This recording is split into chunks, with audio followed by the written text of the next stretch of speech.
Bom dia a todos e a todas que nos assistem. Agradeço a participação dos nossos convidados. Eu sou João Pedro Faro, CEO da Insight Comunicação e publisher do portal Integridade ESG. Estamos dando início ao segundo episódio de uma série de webinários sobre mobilidade urbana.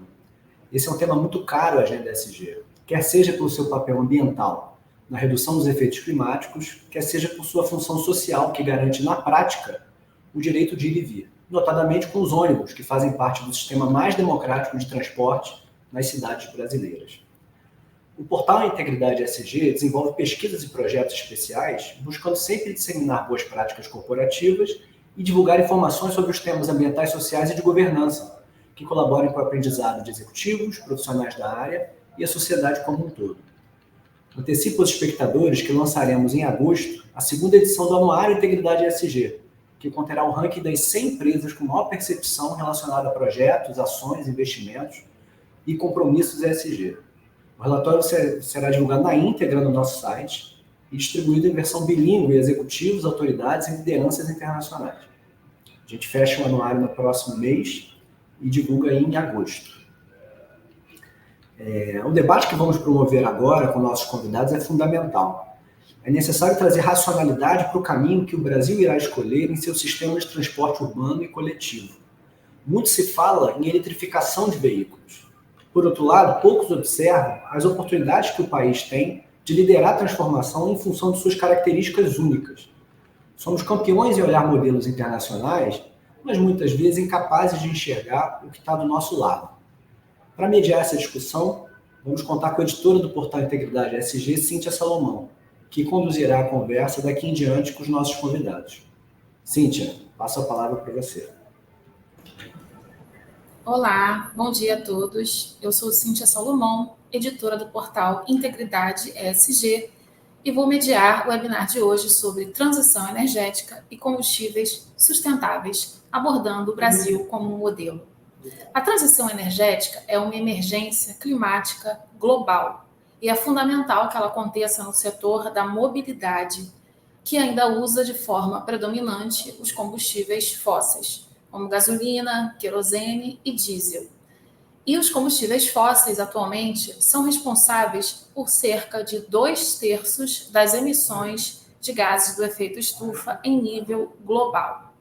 Aqui no Brasil, o país se comprometeu a reduzir as suas emissões em 48% até 2025.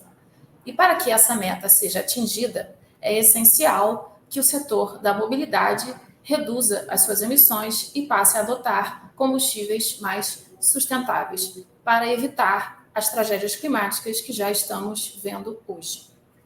No entanto, notamos que o debate sobre transição energética e mobilidade vem sendo dominado pela proposta da eletrificação. O que mais nós ouvimos quando se fala em transição energética é em eletrificar. Mas será que a eletrificação é um modelo mais sustentável para que o Brasil acelere a sua transição energética? Será que eletrificar as frotas, os veículos, seja em nível individual quanto em nível coletivo, vai realmente ajudar o Brasil a cumprir suas metas climáticas, mas também ajudar a desenvolver a sua economia e aproveitar os nossos potenciais econômicos, sociais e tecnológicos? É essa pergunta que vamos procurar responder a partir de agora, neste debate de alto nível, com 3 especialistas do setor. Bom, temos aqui hoje Guilherme Wilson, que é gerente de planejamento da CEMOV, que é a Federação das Empresas de Mobilidade do Estado do Rio de Janeiro, representando o modal mais utilizado do país, que é o modal rodoviário. Temos também Pedro Garcia, coordenador de sustentabilidade da Associação Brasileira das Indústrias de Óleos Vegetais, a ABIOV, representando os produtores da matéria-prima dos biocombustíveis. E temos também um dos maiores especialistas em transição energética do país, que é o professor e pesquisador Márcio D'Agosto, do Instituto de Engenharia da COP UFRJ, além de ser presidente do Instituto Brasileiro de Transporte Sustentável, o IBTS. Bom, vamos começar o nosso debate fazendo a primeira pergunta para o Guilherme Wilson, da CEMOV. Bom, Guilherme, antes de mais nada, obrigada por estar aqui conosco, enriquecendo o nosso debate. E eu quero fazer uma pergunta para você a respeito da viabilidade da proposta da eletrificação no modal rodoviário hoje, como representante de uma entidade que reúne 180 empresas de ônibus no estado do Rio de Janeiro, com uma frota de mais de 16 mil veículos, sendo, como eu já disse, o modal de transporte mais utilizado do país. Você pode fazer uma análise para a gente sobre a viabilidade da eletrificação? É uma proposta viável, seja do ponto de vista econômico e operacional, no modal rodoviário hoje, para reduzir as emissões? Ô, Cíntia, bom dia, muito obrigado pela oportunidade, convite, né, de estar aqui participando desse painel aqui, cumprimentar o professor Márcio e o Pedro, da Associação Brasileira. Olha, eu acho que esse tema da viabilidade, né, de uma tecnologia alternativa, acho que ele nunca se conectou tanto com o tema da sustentabilidade, né? Quando a gente fala do longo prazo, da solução ser não só viável, mas ser sustentável. Tá? Então, sustentável que eu digo, se mantendo no tempo sustentável. Né? A gente está falando muito sobre eletromobilidade hoje, mas eu quero lembrar que nós falávamos da década de 80 de gás natural. Nós só se falava, no Brasil e no mundo, só se falava de gás natural para ônibus. Né? Eu lembro disso porque eu comecei a atuar no setor naquela época. São Paulo teve 2 leis de troca da frota inteira para gás natural, isso foi na década de 90. Era viável? Se falava, vamos testar a viabilidade. Se tornou sustentável aquilo no longo prazo? A gente viu que não. 10 anos depois, na década de 2000, só se falava de biocombustível, né? No caso, biodiesel. Começou o Programa Nacional de Produção e Uso do Biodiesel, foi um sucesso. Está aí o biodiesel, integrando a matriz nacional. Né? Falava-se de chegar a 100% da matriz, né, do diesel no Brasil com biodiesel, ficamos ali. Na década seguinte, falávamos de ônibus híbrido, né? Só falávamos de ônibus híbrido. Nova York trocou parte da frota, Londres trocou, o mundo inteiro falou por 10 anos de ônibus híbrido. E agora nós estamos falando sobre ônibus elétrico a bateria. Né? Novamente falando sobre viabilidade, olhando a questão só do custo, olhando a comparação. Né? Então, assim, nós temos um cuidado, nós operadores, e nós precisamos falar da sustentabilidade com S maiúsculo, no sentido de ser ambientalmente adequada, a tecnologia própria, ela contribui, tem seu valor. Né? Eu acho que a eletromobilidade chegou no mundo mesmo para ficar, a China fez essa movimentação. Né? Muito importante destacar isso. Não haveria esse movimento que nós estamos vendo, com a intensidade que nós estamos vendo, se a China não tivesse entrado 10 anos para cá, investindo primeiro internamente e depois colocando seu parque industrial para convencer o mundo de que ela pode e que ela tem condições de trazer tecnologias para fazer essa transição com veículos a bateria. O que a gente está percebendo, Cíntia, é que nós temos isso. Nós temos a cada 10 anos nós trocamos de discurso. Tá? Nós estamos fazendo isso desde a década de 90. E nós temos um horizonte para frente aí, que daqui 10 ou 20 anos nós vamos estar falando de hidrogênio. Tá? Nós já estamos falando de hidrogênio. Né? Então, o nosso cuidado com a eletromobilidade, na parte de aplicação a transporte público coletivo, se diz respeito à sustentabilidade desse tipo de alternativa no longo prazo.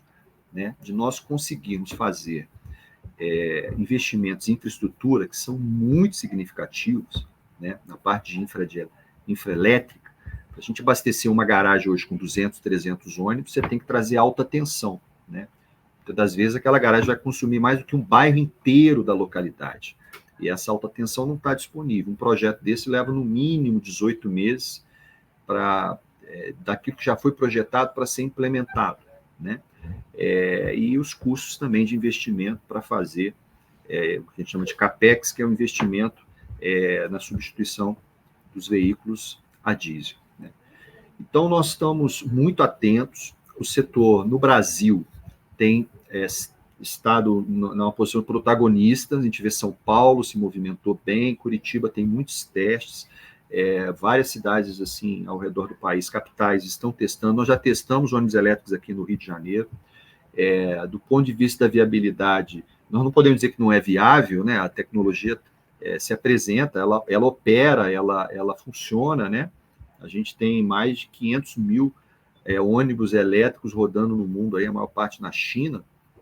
Então, ele se demonstra como uma solução tecnicamente viável, né? Agora, nós precisamos observar muito como que isso se compõe, né, na matriz do transporte público urbano, né, onde nós temos que trabalhar com modicidade do preço da tarifa, né? Precisamos trabalhar com custos, com gestão de custos, porque o transporte público, para ser sustentável, com S maiúsculo, em todos os seus pilares, né, ele precisa funcionar também do ponto de vista financeiro, econômico, né?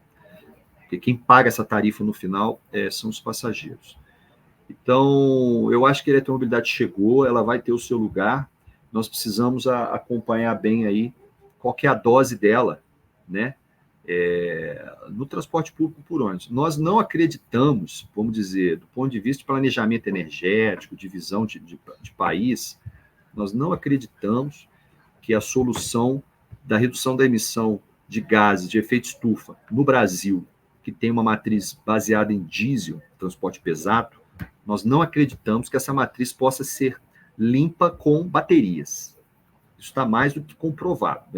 Imaginar que 65 bilhões de litros de diesel são consumidos por ano no Brasil, e que nós vamos chegar em 2050 a 100 bilhões de litros de diesel, e que o transporte por ônibus urbano do Brasil, com 100 mil ônibus, consome 2,4 bilhões de litros, quer dizer, não estou falando de menos de 4%, 3,5% de todo o diesel do Brasil é consumido por ônibus urbanos.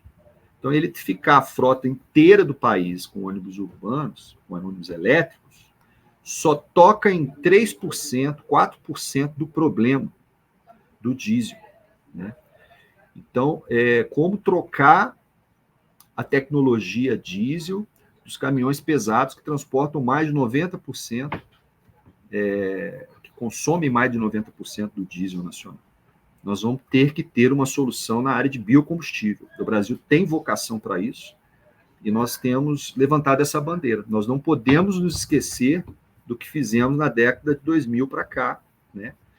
O Brasil talvez seja um dos países com maior e melhor vocação para a produção de biocombustível. Está o etanol aí, para veículos leves, né? O carro flex que foi desenvolvido, mostrando que a indústria nacional dá conta do recado, né?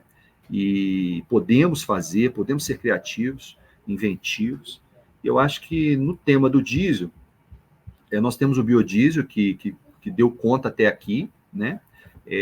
Mas nós precisamos seguir desenvolvendo novos combustíveis, novos biocombustíveis, com matérias-primas que podem ser as mesmas, né? Oleaginosas, outros tipos de óleos, de graxas, e temos muitos recursos, mas só precisamos seguir limpando a matriz do diesel. Tá? Esse é um discurso que a gente tem feito e, em paralelo, também a eletromobilidade, os ônibus elétricos também dando a sua contribuição, tudo de forma muito simultânea, né?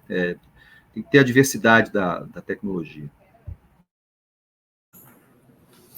Obrigada, Guilherme, por nos levantar importantes questões sobre a viabilidade da eletrificação, por nos lembrar dessa troca de modelo que existe no Brasil praticamente a cada década, e também por lembrar que existem outras questões envolvidas na mudança dessa matriz energética, que é a questão da precificação e da própria infraestrutura. Bom, agora eu vou fazer a primeira pergunta para o Pedro, da Abiov, representando a Associação das Indústrias de Óleos Vegetais. Pedro, como representante dos produtores da matéria-prima dos combustíveis sustentáveis, você pode explicar um pouco para a gente, em relação à produção dos biocombustíveis, quais os biocombustíveis hoje que estão sendo produzidos no Brasil que são mais adequados ao transporte, principalmente ao transporte coletivo, principalmente o biodiesel, que vem sendo apontado aí como, e até usado na frota do transporte coletivo. E nessa sua resposta, eu queria pedir para você falar um pouco dos incentivos nacionais na produção da matéria-prima dos biocombustíveis. Você acha que existem incentivos suficientes? Ou você acha que existe no país uma lacuna em relação aos incentivos? Bom dia a todos, queria agradecer aqui a oportunidade de estar participando desse debate, esse importante debate aqui. E eu acho que o que o Guilherme falou está muito em linha com o que o setor do biocombustível, eu represento o setor da soja, que é o principal produto para a produção de biodiesel hoje, representa a maior parte da produção de biodiesel hoje, e está muito em linha com o que ele falou, porque a gente não vai deixar de contar com os biocombustíveis para essa transição energética. O biodiesel é o principal biocombustível hoje utilizado, né, e produzido também. A gente tem outras alternativas, como vem sendo se falado sobre o chamado diesel verde, tem o HVO, também tem tido muita evolução nas discussões a respeito da implementação e uso desse biocombustível, mas o biodiesel continua sendo o principal biocombustível a ser utilizado por todos os benefícios que ele traz e porque ele já está consolidado, já existe muito estudo a respeito dele, muitas empresas já fazem o bom uso e implementação desse biocombustível e já existe toda uma normativa, todo um programa governamental que incentiva a produção do biodiesel. O biodiesel hoje, ele tem o seu mandato na mistura de diesel, né? Então hoje é 15% até o começo do ano que vem. Existe essa mistura dentro do diesel, é como ele funciona.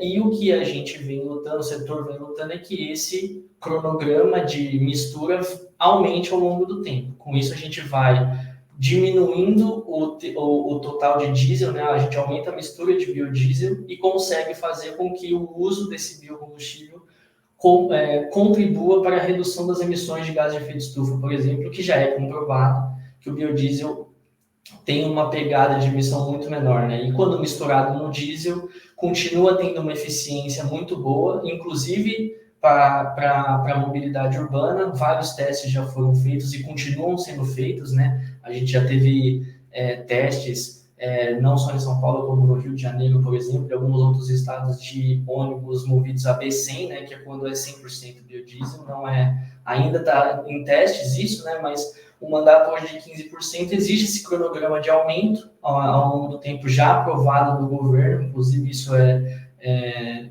tema de debate no governo em diversos momentos por conta da demanda, e existem incentivos como, por exemplo, em andamento hoje, o PL 528, né, que é o do combustível do futuro, para garantir esse aumento de mistura do biodiesel no diesel, e também fazer incentivo a outros programas de incentivo ao uso do biocombustível na matriz energética do Brasil, para que exista esse plano de descarbonização, né? Que a meta, a principal discussão disso, a meta que a gente tem para o uso desse biocombustível ao longo do tempo, ir diminuindo a pegada de carbono, de emissões de gases de efeito estufa em toda a cadeia, porque o biodiesel ele é usado em diversas etapas da cadeia de produção.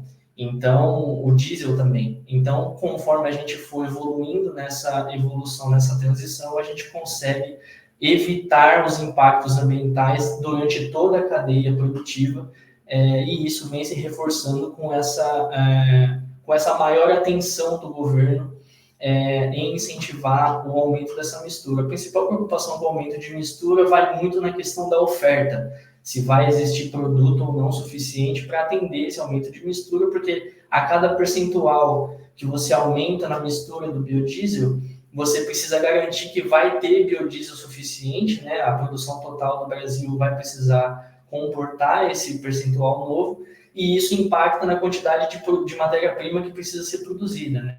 No ano passado, o Brasil produziu um pouco mais de 5 milhões de toneladas de biodiesel. Então, isso com o cronograma atual. Se o percentual for aumentando, essa produção vai precisar aumentar junto para poder atender essa demanda, e como a gente vê, para atender uma frota de 16 mil veículos só na CEMOV, se você pegar todo o Brasil, é uma dimensão maior, você precisa ter essa garantia que, ao aumentar qualquer percentual, qualquer incentivo que você faça à produção de biocombustíveis, o setor precisa conseguir atender essa demanda. E a gente tem mostrado que é possível sim. Claro, o governo tem feito a sua parte também, dando essas garantias, fazendo apoio ao produtor de biodiesel e fazendo também no lado social muitos programas de apoio à agricultura familiar e outras questões sociais também que fazem com que a produção do biodiesel seja ainda melhor vista, né? Porque você tem não só o benefício ambiental pela questão de emissões, mas também no social por conta de toda uma cadeia que é abastecida e que garante empregabilidade não só de indústria, mas também na parte de agricultura familiar. Então, o biodiesel tem esse papel importante. Ainda esses incentivos, né, como você vê, é pauta hoje para melhoria e aumento da produção de biodiesel, ter mais garantia dessa produção, e o governo tem feito um bom trabalho nesse momento também de ter esse tema em alta, principalmente por conta de mudanças climáticas, para garantir que o biodiesel consiga contribuir para essa transição energética mais adequada, né? O Brasil tem sido referência nisso há bastante tempo, então eu acho que, seguindo essa linha, o biodiesel hoje tem sim o seu papel importante e vai ficar, e vai poder contribuir com essa agenda também. Obrigada, Pedro, pela sua resposta, por nos esclarecer sobre a importância do biodiesel para a agenda ESG como um todo, não só para a questão ambiental, ajudando o Brasil a reduzir suas emissões, mas também reforçando o Pilar S, através da agricultura familiar. Muito interessante a sua resposta. Bom, agora eu vou vou fazer a primeira pergunta para o professor Márcio D'Agosto, que é docente e pesquisador da COP UFRJ e presidente do Instituto Brasileiro de Transporte Sustentável. Bom, professor, antes de mais nada, agradeço a sua presença aqui, enriquecendo o nosso debate. Professor, o senhor realiza testes de eficiência com vários tipos de combustíveis, com biocombustíveis e com vários tipos de veículos, nos últimos 15 anos, mais de 15 anos. Eu queria perguntar para o senhor, na sua visão, quais são os combustíveis sustentáveis hoje que apresentam maior eficiência para a redução, para as metas climáticas, a redução das emissões, mas que também representem uma oportunidade para o Brasil aproveitar seus potenciais econômicos e naturais? E eu também queria que o senhor falasse nessa sua resposta a respeito do hidrogênio, que vem sendo apontado como combustível do futuro para a mobilidade, inclusive a mobilidade urbana. Ok, Cíntia, eu agradeço aí o convite de estar com vocês hoje aqui, cumprimento o Guilherme, cumprimento o Pedro, né? Guilherme, que é um companheiro aí de longa data nos próprios testes que você citou, né? A gente trabalhou bastante esses testes todos. Guilherme, que também fez aí uma visão geral sobre as opções, né, que nós temos considerado aí ao longo do tempo como combustíveis, né, mais limpos, que nós chamamos para o transporte, especificamente para o transporte público urbano de passageiros. Na verdade, assim, complementando um pouco o que ele disse primeiro, né, o gás natural começou lá na década de 80, né, Guilherme? Que a gente trabalhou num projeto chamado Plan Gás. Naquela época eu era um funcionário da Companhia Brasileira de Petróleo Ipiranga e trabalhei numa gerência chamada Gerência de Gás Natural. Era a BR Distribuidora e Ipiranga, as duas únicas empresas que podiam distribuir gás natural para substituição do óleo diesel. Então, aqui, a nossa discussão toda ela se desenvolve em torno da tentativa da gente encontrar um sucedâneo para o óleo diesel de petróleo, né? Então, o óleo diesel de petróleo hoje, não sei se vocês têm esse número de cabeça, mas ele responde aproximadamente por 45% de toda a energia consumida em transporte. Então, eu estou dizendo para vocês que eu tenho uma fonte de energia hoje que supre quase metade, né, de toda a demanda de energia para transporte no Brasil. Isso envolve basicamente todos os ônibus urbanos, todos os ônibus interurbanos, todos os caminhões de diferentes categorias. Eu estou indo desde o caminhão semileve ao pesado, né, utilizando diesel. Uma parte significativa dos veículos comerciais leves, que são movidos a diesel, aqueles veículos de entrega urbana.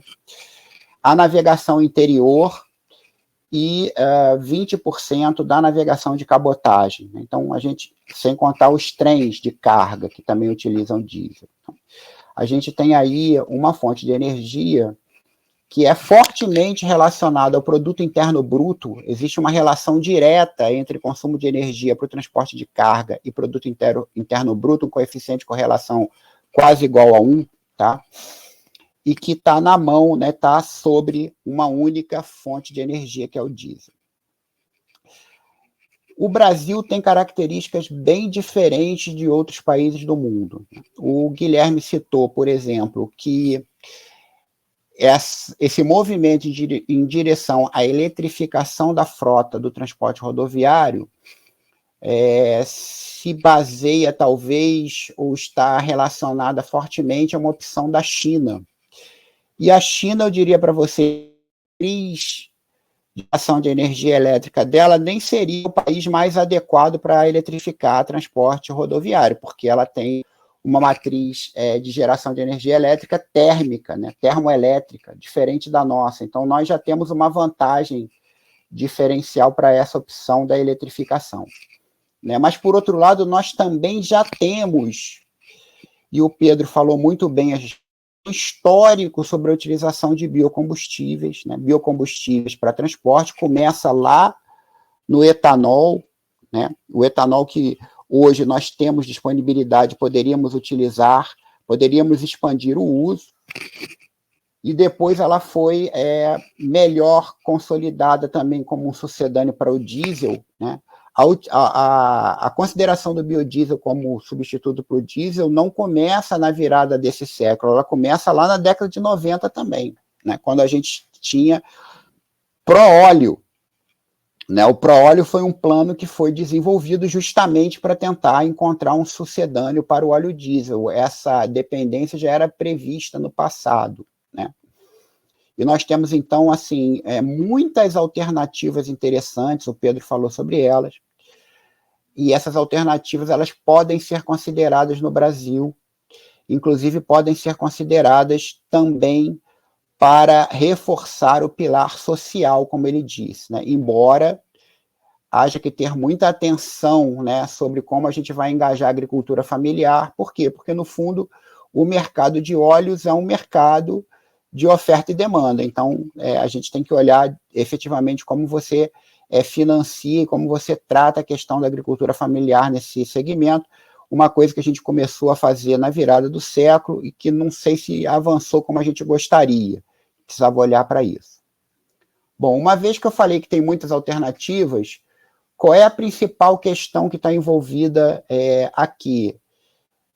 Cíntia, é uma questão que o Guilherme começou falando, que é a questão de como que eu, de fato, consigo posicionar essas opções energéticas de forma que eu traga benefícios ao conjunto como um todo, né?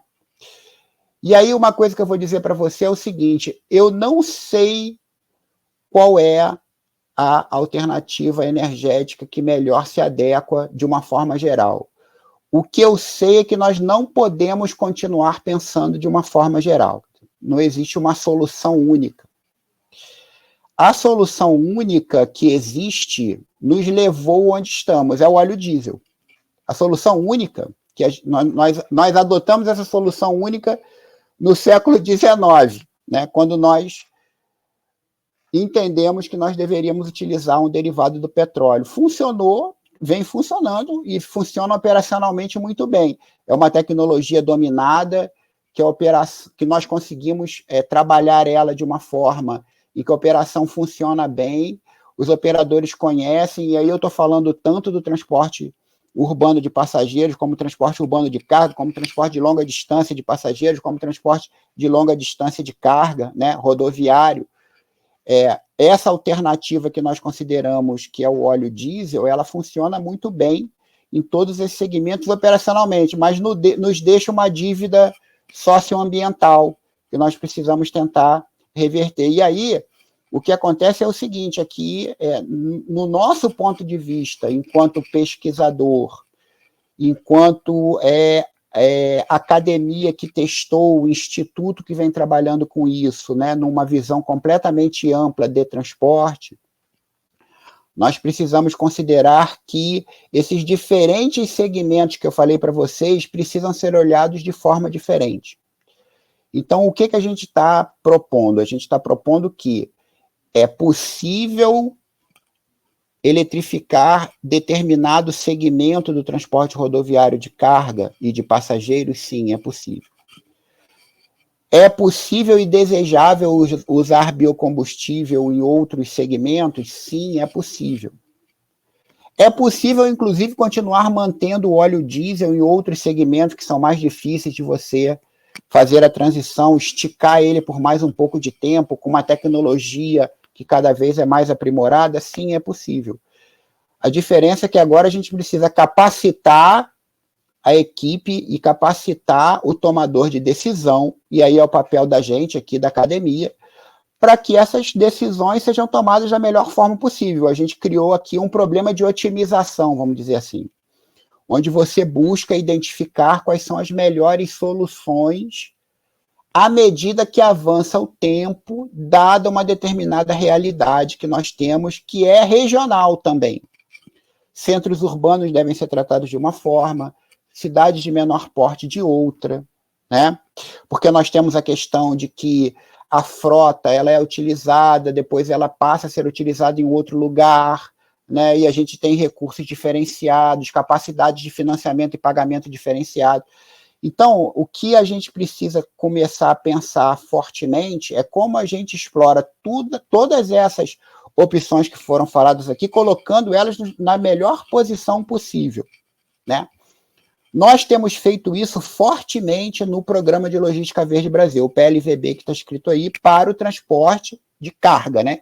Então, a gente tem trabalhado, e lá no site vocês têm documentos extensos, né, sobre boas práticas que não envolvem apenas trocar as coisas, envolve fazer melhor o que você já faz, né? Que com reduções significativas, às vezes até de 1/3 de economia de energia, né? Em determinados segmentos que são muito difíceis de você fazer a transição e que você pode efetivamente manter o que já existe com uma eficiência muito interessante, tá? Então, assim, o apelo que nós temos feito é que essas decisões sejam tomadas à luz de um conhecimento muito mais técnico e profundo, tá? Dos recursos que nós temos hoje. E aí chegamos ao hidrogênio, que você nos perguntou, tá? Hidrogênio, assim como, por exemplo, um outro biocombustível que nós temos considerado chamado, né? Eu tenho o hidrogênio, é um gás, o biometano também é um gás. O biometano seria um gás igual, né? A molécula igual a do gás natural, a diferença é que o biometano vem de uma geração sustentável, né? Renovável. E pode resolver, inclusive, um problema de gestão de resíduo sólido urbano na cidade. Quer dizer, você pode ter uma sinergia forte entre o transporte público urbano de passageiros ou transporte urbano de carga e a geração de biometano a partir do tratamento de resíduos sólidos urbanos, de esgoto, etc. Mas a questão toda, e aí o hidrogênio está incluído nisso, é o seguinte, como que nós vamos usar esse recurso, né? Esse recurso, será que ele vai efetivamente para transporte? Porque aí você cria também uma nova etapa de avaliação, que é o seguinte, aquela fonte, né, de energia, ela pode ser melhor utilizada na indústria, ela pode ser melhor utilizada no serviço, ou ela vai para transporte? É uma decisão que vem primeiro do que escolher onde em transporte ela vai ser utilizada. Então, eu diria para você que a utilização do hidrogênio em transporte ainda é uma questão que nós não conseguimos definir qual o caminho que ela vai seguir. Não será, no nosso ponto de vista, uma opção nem para médio prazo. Ela seria uma opção, talvez, para longo prazo em transporte, se efetivamente não houver um outro destino para o hidrogênio, um outro segmento econômico. Considerando, inclusive, que o hidrogênio pode ser usado para síntese de combustíveis drop-in, aqueles que eu posso colocar direto, né, num motor, como, por exemplo, um combustível sintético, que é um diesel sintético ou uma gasolina sintética, que aí seria uma solução muito interessante. Captura o carbono junto com o hidrogênio e transforma no hidrocarboneto.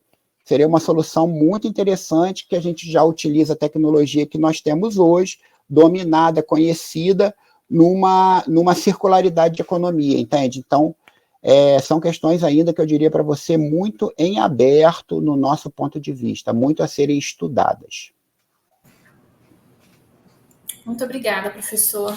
O senhor trouxe importantes questões e lembrou que temos que contextualizar a questão da transição energética em relação às nossas características econômicas e que nós somos um país privilegiado porque temos diversas opções de matriz energética e que cada fonte de energia deve ser considerada de acordo com cada necessidade para cada modal.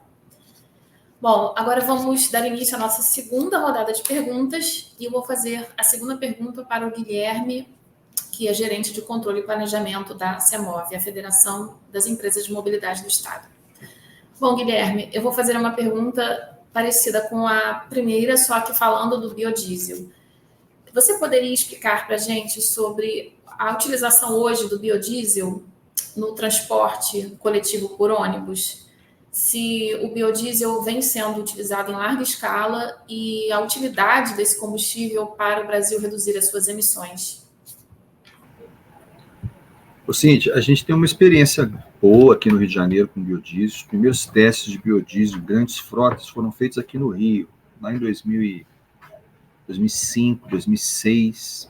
A primeira frota que rodou com B5 no país, são 3.500 ônibus, rodaram aqui em caráter experimental por quase um ano, junto com a Agência Nacional do Petróleo e a COP, fazendo análise técnica dos resultados, com as montadoras envolvidas, né? Então, assim, nós temos esse olhar, nós acreditamos sempre acreditamos no biodiesel como um combustível importante na matriz. O que a gente tem observado, isso não é nenhum segredo, né, desses últimos anos aí. Nós temos visto o aumento da mistura no diesel a nível nacional. Então, nós temos um país assim de natureza continental, nós temos produtores de biodiesel espalhados pelo país inteiro, produzindo biodiesel de diferentes fontes de matéria graxa, oleosa.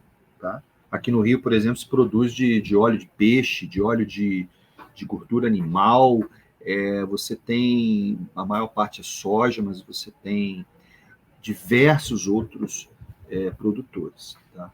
O que tem acontecido do B10 para cá? Nós estamos com B14 hoje, como o Pedro falou, nós vamos chegar a B15, já tem um programa para chegar a misturas próximos a 20% nos próximos anos, né? E nós temos tido muitos problemas operacionais com a mistura do biodiesel acima de 10%. As montadoras e as sistemistas, elas não recomendam. Tá? Então, o que existe hoje é um movimento de ampliação da mistura, mas são decisões políticas.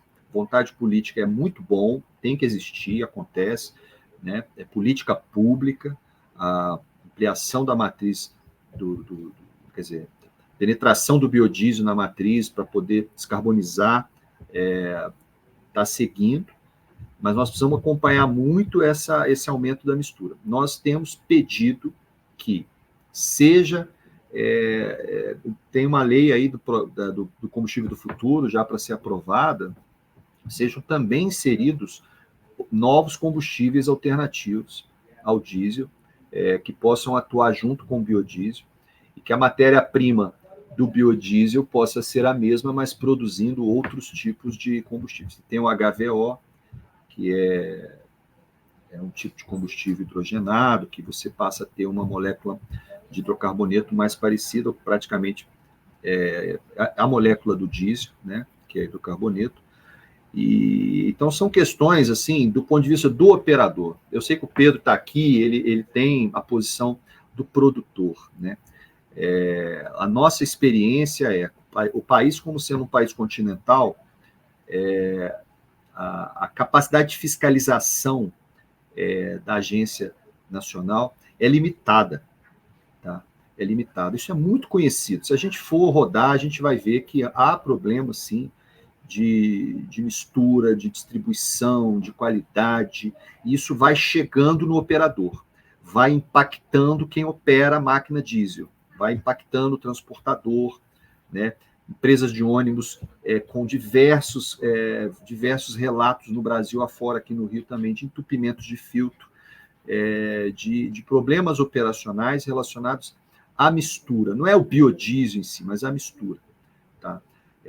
Questões ligadas à própria especificação do diesel. Por exemplo, em 2018, pouca gente sabe disso, mas em 2018 houve uma flexibilização da Agência Nacional do Petróleo para a estabilidade oxidativa da mistura do diesel com biodiesel no Brasil. Todos os órgãos técnicos, a Anfávia, a Sindipessas, toda a academia, mais de 20, 30 que estavam lá na audiência pública, na Agência Nacional do Petróleo, recomendaram para que fosse mantida a estabilidade oxidativa da mistura, para garantir mais ao operador um combustível especificado. E essa estabilidade oxidativa foi retirada. Basta anotar qualquer estabilidade oxidativa. Então, são essas questões que nós precisamos olhar. Nós temos que nos posicionar como operadores. Nenhum problema com o que o biodiesel fez até agora, no sentido de contribuição para a descarbonização. Mas nós temos que olhar para nossos combustíveis. A Petrobras está lançando o R5, que é um diesel já com 5% renovável. Por que não pode ser um R10? Por que não pode ser um R15? Né? Eu acho que vai caminhar para isso. A gente tem visto as usinas de biodiesel melhorando muito, profissionalizando muito. A indústria do biodiesel no Brasil hoje não é a mesma da década de 2000. Não é. Evoluiu muito, muito mesmo. A especificação do biodiesel também melhorou em termos de qualidade, tá? Mas a gente tem visto aí movimentos dentro da própria indústria, e aí o Pedro pode falar melhor, de novos biodiesels, né? Biodiesels, vamos dizer. Né? Melhoramento, a gente tem uma empresa grande, a B8, que lançou um biodiesel bidestilado, que estão sendo feitos testes. Então, assim, eu acredito muito na indústria. Eu acredito muito que se a indústria tiver os incentivos, tanto a indústria produtora de biodiesel quanto a indústria automobilística no Brasil, nós temos como dar conta. O que não pode é vir decisão só política, mandando aumentar a dosagem, sem conversar com toda a cadeia. Porque isso gera um problema de credibilidade, de resistência ao processo. Né? Então, a gente se preocupa um pouco com isso. A Anfávia tem que estar junto, tem que estar aprovando. As sistemistas têm que estar junto, tem que estar aprovando. Não adianta. Vamos botar B100. Não é real, a gente sabe que não é real. O mundo inteiro não tem ido nesse caminho. Né? Qual que é a mistura adequada de biodiesel? Nós precisamos trazer a indústria para dizer. Né? E não pode funcionar só no laboratório, tem que funcionar a nível Brasil. Tem que funcionar em todos os lugares. Lá no Nordeste, tem que funcionar na mistura que é feita lá em cima. Tem que funcionar no Norte. Porque o caminhão que sai, um caminhão Euro 6 com sistema de pós-tratamento, que são sistemas caríssimos, que emitem muitas vezes menos, eles precisam usar um combustível no território nacional inteiro que esteja dentro da especificação, com todos os itens atendendo, para que ele não tenha problema no deslocamento dele. Então, essa é a nossa preocupação, é que isso seja feito a 6 mãos, 10 mãos, 20 mãos, que todo mundo esteja participando desse aumento da mistura, tá? De biodiesel. Mas eu, pessoalmente, acredito muito na capacidade que a gente tem de continuar fazendo isso como a gente vem fazendo, tá? Mas não com aumentos que vêm de uma simples decisão de um conselho ou de uma legislação que vem e aumenta a dosagem. Isso nos preocupa um pouco hoje, tá? Ótimo, Guilherme. Obrigada por nos trazer informações sobre os benefícios do biodiesel e também sobre os desafios do uso do biodiesel na mobilidade urbana hoje. Bom, eu queria agradecer ao público pelas perguntas que nós estamos recebendo no YouTube e no LinkedIn. Infelizmente, o nosso tempo é curto. Quem sabe no próximo webinar teremos tempo para responder as perguntas do público. Bom, agora eu vou fazer a segunda pergunta para o Pedro, da Associação Brasileira das Indústrias de Óleos Vegetais, a Biova. Pedro, Muito se fala da sustentabilidade do grão ao tanque. E os biocombustíveis têm um potencial enorme para acelerar a transição energética no Brasil. Inclusive, você comentou o quanto que ajuda a acelerar também a agenda S da agenda ESG, o pilar social, através da agricultura familiar. Só que existe uma preocupação ambiental quando se fala do cultivo de óleos vegetais em relação à preservação dos biomas, uma preocupação da sustentabilidade desde a produção. E então eu queria perguntar para você de quais mecanismos hoje o país dispõe para proteger os seus biomas e quais as boas práticas que a Biov recomenda aos produtores de óleos vegetais nesse sentido. Perfeito, Cíntia. De fato, é uma preocupação que a gente entende o porquê que ela vem, porque conforme vai aumentando a demanda de biodiesel, a gente tem que aumentar, como eu comentei antes, né, a oferta da matéria-prima. O que acontece hoje? A gente tem visto muito movimento do próprio governo, primeiro do governo, para uma agenda mais ambiental agora, né, principalmente nesses últimos 2 anos, com incentivo a desmatamento zero a partir de 2030 na Amazônia, incentivos à redução do desmatamento no bioma cerrado, que são os principais biomas produtores de soja, e também tem o Pampa no sul, que também tem tido, agora, principalmente depois do que aconteceu lá, mais atenção com relação a isso. E isso o governo tem tido bastante ação, o próprio IBAMA tem reforçado a fiscalização com relação ao desmatamento, e isso vem ajudado muito a indústria que origina essa soja a ter um melhor monitoramento de onde a soja está sendo produzida. As indústrias que eu represento fazem a originação da soja, ou seja, elas compram a soja do produtor, o produtor planta na fazenda dele dentro da onde ele achar que é interessante, dentro das medidas legais que ele tem.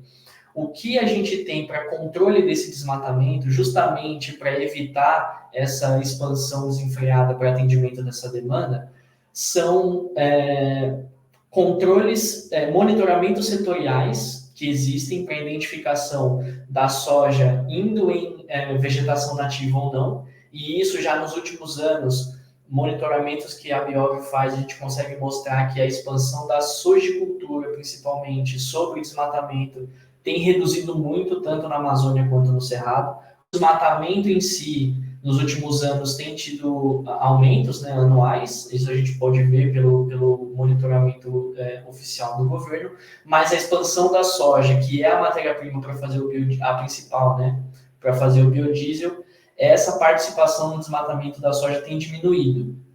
E as empresas que fazem, né, pelo menos aqui as associadas da Biov, mas outras também fazem, porque não é só soja, né, como os colegas aqui falaram, a gente tem biodiesel, depois da soja tem uma quantidade de biodiesel muito grande sendo produzida com sebo bovino ou de outros animais, que é gordura, né, animal. Tem outros tipos de óleos que também fazem, como óleo de palma, aqui no Brasil é pouco, mas existe também outros materiais graxos, como comentado pelo Guilherme, e todos esses setores têm seus compromissos para a expansão sustentável da produção. No caso da soja, as empresas têm compromissos internos, individuais, de controle do desmatamento na cadeia delas. Tem empresa que já anunciou na sua política de sustentabilidade, a maioria, de que a partir do ano que vem, a partir de 2025, vai ser desmatamento zero. Então, não vai ter...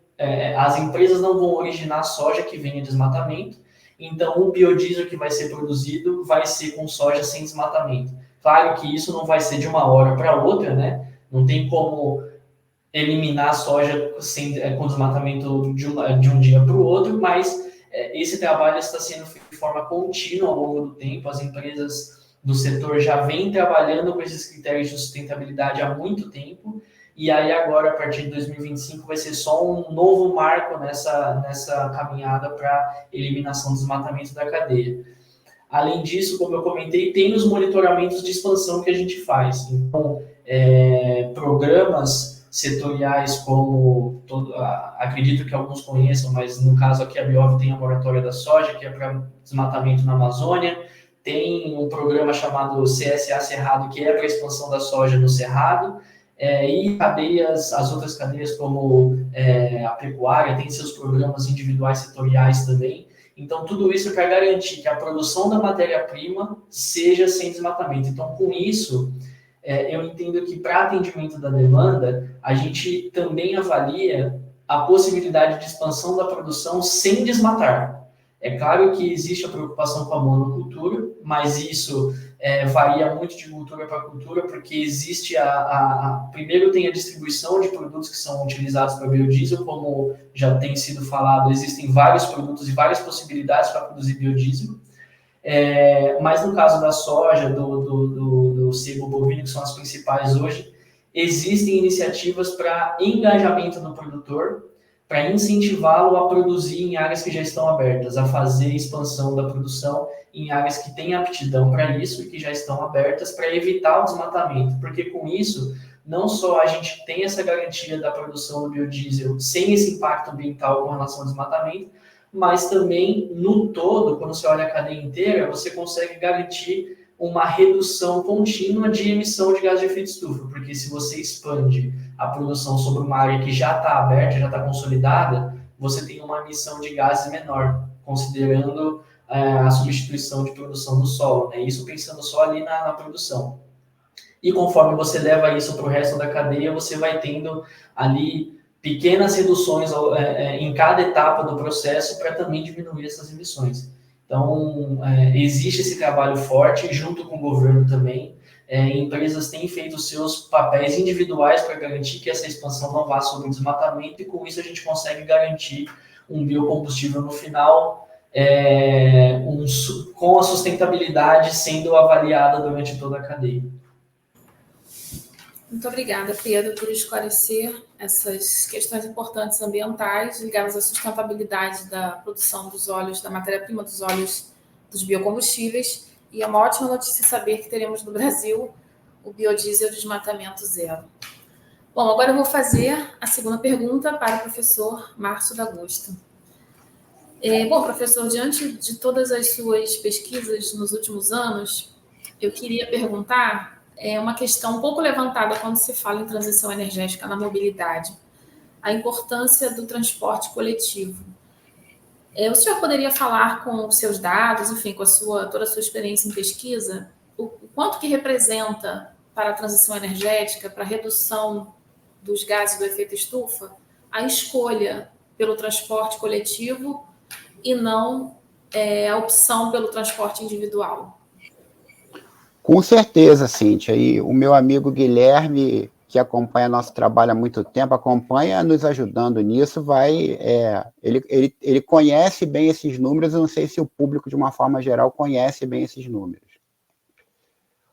Um ônibus urbano consome 1/10 da energia que consome o automóvel individual, que normalmente está com uma pessoa só. Quer dizer, eu estou falando isso, né? Unidade de energia por passageiro quilômetro, né? Porque o ônibus está longe de andar vazio, né? O ônibus tem uma ocupação média otimizada, enquanto isso as pessoas estão dirigindo seus SUVs, né, sozinhas no carro, né? Um carro de mais de 1 tonelada. Uma viagem urbana num SUV, em termos de consumo de energia, é equivalente a uma viagem de avião. Não sei se vocês sabiam disso, né? Então, nós fazemos diariamente no transporte individual viagens urbanas aéreas, né? Mais de 1.000 kJ por passageiro quilômetro. Então, o que hoje a tendência que nós temos visto da utilização cada vez mais crescente de veículos, automóveis individuais pesados, né, que são os famosos SUVs que todo mundo gosta, os Jeeps Renegade da vida, uma pessoa dirigindo um veículo desse numa cidade é equivalente a uma viagem de avião, tá? Se você optasse pelo transporte coletivo, reduziria 10 vezes, ou seja, isso, se você está usando uma fonte, né, um combustível com base em carbono, significa reduzir 10 vezes a emissão de gás de efeito estufa, tá? Sair do automóvel e ir para o transporte coletivo, rodoviário, tá? Um ônibus urbano. Se você colocar esse ônibus urbano no regime operacional que nós aqui, no município do Rio de Janeiro, na região metropolitana, temos procurado adotar ao longo do tempo, que são as vias exclusivas, os BRTs, os BRS, eu ainda reduzo 30% do consumo de energia, porque eu tenho uma curva que relaciona consumo de energia com velocidade média do tráfego. Então, se eu priorizo o transporte público urbano, né, por ônibus, eu estou dando uma vantagem adicional ao meio ambiente, né? Eu estou reduzindo o consumo de energia e, portanto, estou reduzindo também a emissão de gás de efeito estufa, né? Então, o que, na verdade, né, nós temos que começar a olhar com muita atenção e temos que trabalhar antes de qualquer iniciativa definitiva de transição energética é como eu continuamente valorizo o transporte público urbano de passageiro e busco tirar passageiro do transporte individual e colocá-lo no transporte coletivo por conta desses números que eu mostrei para vocês aqui, né? Então, a gente tem aí a oportunidade crescente de discutir como que nós podemos estruturar da melhor forma possível as cidades e supri-las, né, de transporte público urbano coletivo por ônibus em vias segregadas, em vias preferenciais, que ele possa trafegar de uma forma, uma velocidade média maior, né? Nós vimos isso agora, não sei se Guilherme tem dados e pode compartilhar com a gente depois, mas nós vimos isso agora no BRT da Avenida Brasil, né? Eu tenho tido muito relato de pessoas que dizem assim, nossa, nós estamos cada vez mais com velocidades médias maiores, menos tempo de viagem por utilizar o BRT da Avenida Brasil, tá? Então, assim, eu acho que essa daí é uma questão importante que a gente tem que estar considerando continuamente.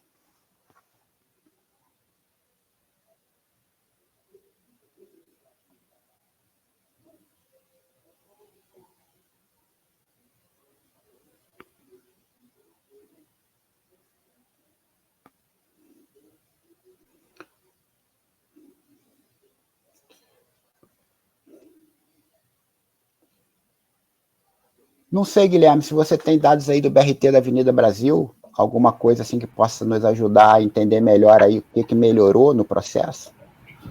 Márcio, não tenho da Avenida Brasil, não. A gente tem dos outros BRTs aqui, né, que a velocidade operacional, ela dobra, né, nos sistemas pelo menos dobra. Então, na média, né, você tem velocidades aqui no Rio de 12 km por hora no transporte urbano, a gente vai chegar nos BRTs da cidade a passar de 25, né? É um ganho muito significativo. A gente pode 30%. Não, de 12 pelo menos. Em consumo de energia, né? Lembra daquelas curvas de consumo que a gente faz? Sem dúvida. Em consumo melhora de energia, 30%. No mínimo 30%. Em redução de tempo de viagem, estão falando do dobro da velocidade, estão falando de metade do tempo na média, né? Então, assim, sem dúvida alguma que a priorização do transporte público hoje é o caminho mais eficiente, mais custo-efetivo, custo-benefício, custo-efetivo, para descarbonização do transporte urbano. Não tenho dúvida disso. Trazer o passageiro do individual e dar prioridade nas vias para o transporte público, se você calcular o custo de investimento, seja de CAPEX, seja de OPEX, para fazer essas intervenções em grandes cidades, em cidades médias, você vai ter uma relação 10, 20 vezes menor do que qualquer outra alternativa tecnológica ou energética que você possa colocar no veículo ou no combustível. Aproveitando aqui, Cíntia, que você voltou, fazer essa última provocação, aproveitando o Pedro aqui, da Biov também, porque é o seguinte, a gente fica acompanhando, né? O Brasil é um grande produtor de óleo de soja. Essa é a nossa vocação, é produzir energia, bioenergia. Nós temos muito, com responsabilidade, como ele está falando aí, né? Da proteção das florestas, do uso do solo, nós temos que melhorar isso e temos melhorado. Mas nós vamos falar do ano 2023, nós exportamos, se eu estiver errado, você me fala, tá? Cerca de 12,3 milhões de toneladas de óleo de soja para fora. Mandamos para fora porque o mercado pede, a gente pode, não consome aqui e manda para lá, né, para algum lugar. Nós consumimos, todos os 100 mil ônibus do país consomem 2,35 bilhões de litros. Poderíamos traduzir como milhões de toneladas, né? Um litro não é um quilo, mas é mais ou menos a mesma ordem de grandeza. Então, o que nós estamos fazendo de provocação? Se nós utilizássemos o que já temos, que é esse óleo de soja, para produzir um combustível, não vou sugerir o biodiesel, porque eu já falei dos problemas técnicos e operacionais que a gente tem para superar isso. Eu acho que dá para superar. Mas se nós produzíssemos o HVO, que é a nossa bandeira, o Brasil precisa entrar. A lei que está estabelecendo o combustível do futuro fala da criação do Programa Nacional de HVO. Tá? Se nós pegássemos esse óleo de soja que temos e produzíssemos HVO, nós, de forma equivalente, nós estaríamos eletrificando 100 mil ônibus do país, equivalentemente, do ponto de vista de descarbonização. Porque essa quantidade de biomassa que a gente dispõe, até comercialmente exporta, nós poderíamos estar colocando aqui em substituição ao óleo diesel. Então, assim, são caminhos, só para a gente mostrar, são caminhos que, para eu eletrificar os 100 mil ônibus da frota de ônibus do Brasil hoje, eu preciso de 350 bilhões de CAPEX, 350 bilhões de investimento, 350 bilhões de reais. É um dinheiro que não existe, é um dinheiro que é impossível de ser apresentado, não existe fonte de financiamento que financie isso. Mas nós temos alternativas com biocombustível que resolvem, que poderiam resolver. Mas nós precisamos caminhar, né, de mãos dadas, na minha opinião, com biocombustíveis. Tá? Essa é a nossa bandeira hoje. Sem deixar o elétrico, não. Fazendo as eletrificações dentro da dose que cabe a cada cidade, a cada região metropolitana, a cada disponibilidade de orçamento de cada município, de cada estado. Perfeito, Guilherme. Bom, obrigada pelas suas considerações finais. E agora eu vou pedir as considerações finais para os outros participantes. O professor Márcio D'Agosto, aliás, Pedro da Biova, seguindo a ordem, em seguida o professor Márcio D'Agosto. Perfeito. Guilherme, acho ótima a sua provocação. De fato, foi esse o nível de grandeza que a gente exportou no ano passado, de óleo, né? Mas, só complementando o dado, essa exportação veio de uma produção de pouco mais de 10 milhões de toneladas, né? Então, existe uma grande parte do óleo que a gente produz é consumido internamente no Brasil, seja para... principalmente no ramo alimentício, né? Mas a gente também usa para a produção de biodiesel. No ano passado foi quase metade do que ficou foi para biodiesel. Então, acho que é importante a gente continuar trabalhando junto nesse esforço para encontrar soluções como essa, porque a partir do momento que a gente passar a ter...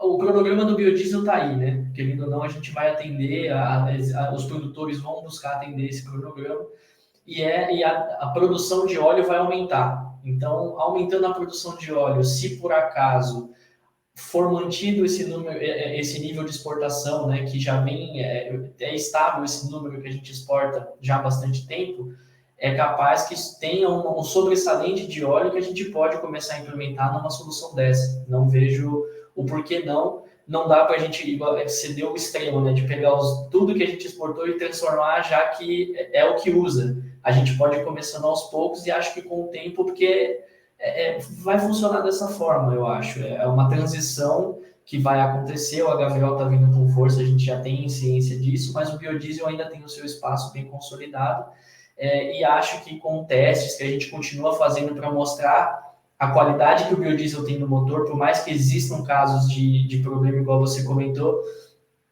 considero que se todo mundo trabalhar junto nesse mesmo objetivo, a gente consegue chegar lá. Tanto produtores mostrando, tendo o seu local ali para mostrar que o biodiesel é feito com as especificações corretas para não dar problema, o distribuidor mostrando que faz a distribuição desse produto sem contaminar ele, porque isso também pode ocasionar qualquer tipo de problema no motor depois.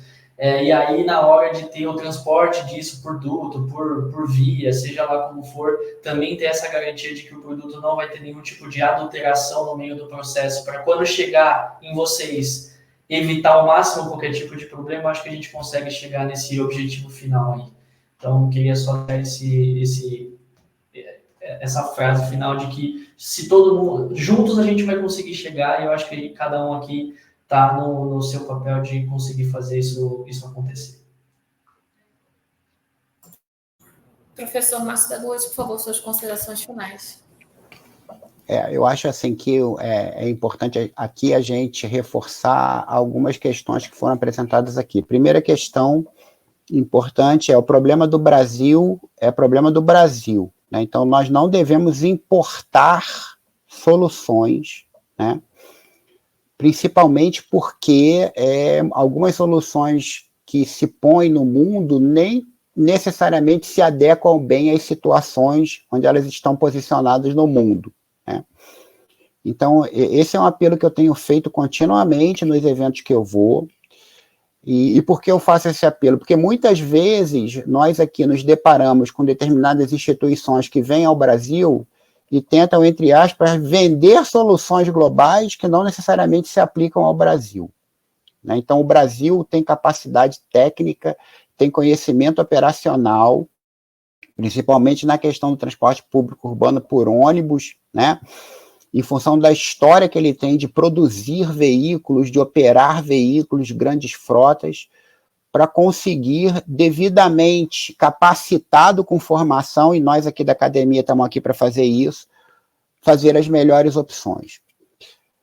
A segunda questão importante, que eu reforço mais uma vez, é que nós não mais temos soluções únicas, nós precisamos olhar especificidades. Então, talvez, de fato, eu tenha determinadas linhas urbanas com determinadas dimensões, onde eu possa efetivamente estar e com determinadas frotas, né, em determinados regimes operacionais e garagens, onde efetivamente a eletrificação seja a melhor situação, né, onde eu opero de uma forma mais interessante, porém, em outros casos, né, de combustíveis renováveis, de biocombustíveis, né, e a gente tem capacidade de produzir com qualidade, processar com qualidade e utilizar. Eu acho, por exemplo, essa sugestão que o Guilherme deu, de nós aprimorarmos, aumentarmos, né, e direcionarmos um pouco mais para a produção de um biocombustível drop-in, que é o caso do HVO, que aí sim seria um hidrocarboneto e consigo colocar exatamente na tecnologia que nós temos hoje, inclusive nas passadas, né, porque eu tenho também frotas antigas que precisam ser consideradas.